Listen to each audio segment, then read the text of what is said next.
Şimdi siz eğer bu Kur'an'ı baz alırsanız içinde barış, adalet, özgürlük göreceksiniz. İslam insanı özgür eder, köle etmez. Zaten hani izliyoruz ya filmlerde bile, dini filmlerde ya da hadis kültüründe bile ilk Müslüman olanlar hep yoksullar, köleler olmuş. Niye? Çünkü adalet, özgürlük. Düşünsenize hocam, yani kafeste kalmak ne kadar kötü bir şey.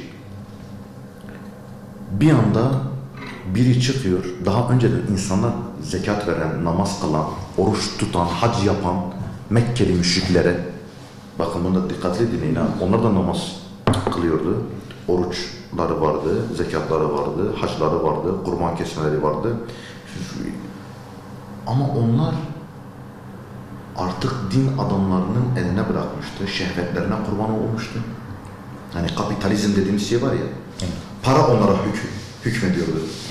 İktidar onlara hükmediyordu. Allah'ın hükmünü unutmuştular. Allah'a inanıyordular da. Hani Ebu Cehil Allah'a inanıyordu, Ebu Leheb Allah'a inanıyordu. Ya da işte hadis kültüründen geçen isimleri artık kimse, Ebu'lar, İbnler hepsi Allah'a inanıyordu. Yani Allah Resulü ateistlerle baş etmedi, mücadele etmedi ya da Hristiyanlarla, Yahudilerle. Önce kendine dini bütün diyen, dindarım ben çok dindarım ya, olur mu ya? Ben işte 70 vakit namaz yapıyorum, kılıyorum deyip de Allah'la arasına 70 tane, 80 tane aracı bırakan insanlara dedi, hop dedi, bir dakika dur. Siz ne yapıyorsunuz? Evet. Siz atanızın dini, ataların dini değil, atamızın dini, İbrahim'in dinine gelin dedi. Evet. Tevhid dinine gelin. Tevhid, vahid, tek bir Allah. Allah tektir. Ve biz bu yüzden diyoruz, eğer Kur'an özgür kalırsa, anladığınız dilden okursanız, herkes Kur'an'a bütünleşirse, işte mutfağımızda bile Kur'an sohbeti olursa, Allah'ın izniyle iyi bir Müslüman olarak, iyi bir insan olarak hayatımızı idame edebiliriz, ikame edebiliriz. Hayatımıza yenilikler gelir, renkler gelir.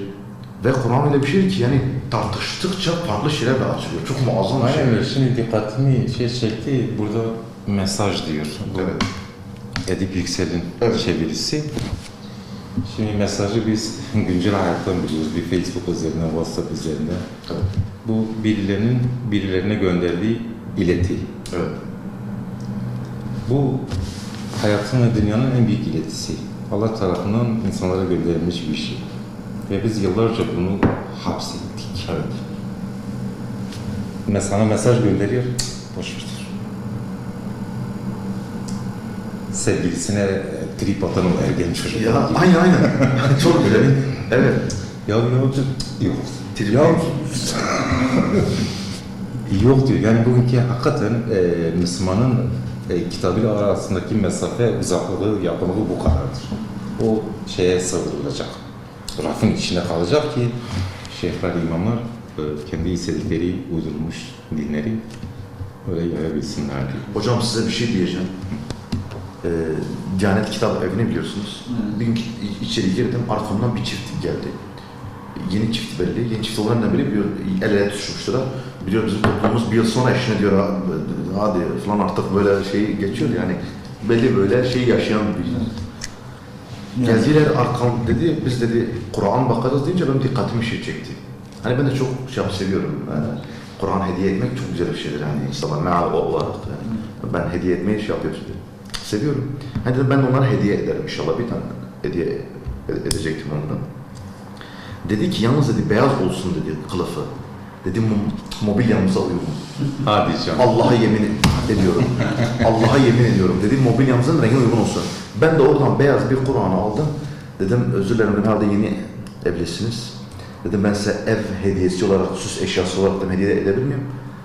Bayan dedi ki ablamız dedi ki haşa dedi, estağfurullah dedi, sümme haşa dedi, tövbe ya Rabbi falan bir şey söyledi böyle uzun bir cümle şekli kurdu. Dedim niye ablam? Ama dedim sen ne güzel dedim, sen dürüst birisin, en azından itiraf ettin dedim, bari okumuyoruz. Yani He, dekoratif Mobilyamıza bir- uygun olsun. He. Dekorasyon olarak böyle göz şeyine hitap etsin. Değil mi Hasan? Sen dürüstsün dedi. Yemin ediyorum sen bu dürüstlüğünle bile inşallah Allah seni affeder, dürüstçe diyoruz. Valla okumuyoruz bari mobilyamıza uygun olsun. Düşüneceğiz hocam. Adam biliyor ki biliyor orada açılmayacak. Orada duracak. Bir de böyle bir algı var abi. Hani evde Kur'an olursa Sıkıntı. evi korur. Korur. Yani böyle bir mantıkla da duvarlar asılıyor Kur'an. Zaten Kur'an onlar için mesaj değil, Evet. onları koruyan bir şey. Böyle orada durunca bir şeyi var. Hani onu aç okumayacaksın ama o evinde olunca seni kazadan beladan koruyacak. Bakın bir şey söyleyeyim. Böyle bir mantıkla oluşmuş. Tabii ne yazık ki. Evet. Şimdi Kur'an kutsal bir kitaptır. Kutsaldır. Ancak adam o kutsallığı şey zannediyor.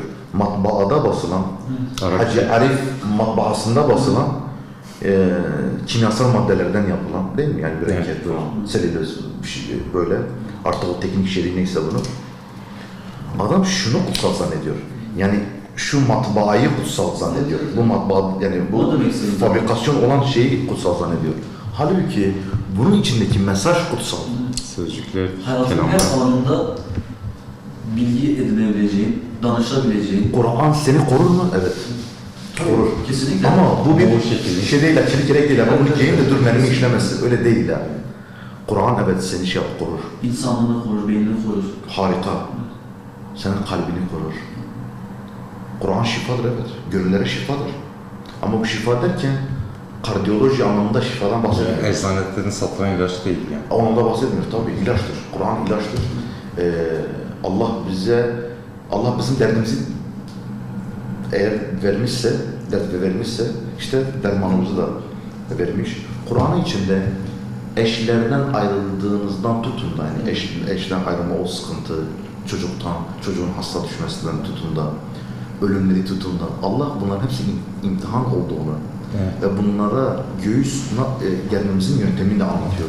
Yardımlaşma, Allah'tan yardım isteme, sabretme, bekleme, doğru zamanda, doğru yerde en doğru hamleyi nasıl yapılır Allah bu mesajında bize veriyor. Elhamdülillah. Çok şükür. Teşekkür ederim. Allah razı olsun abi. Hakkınızı helal edin.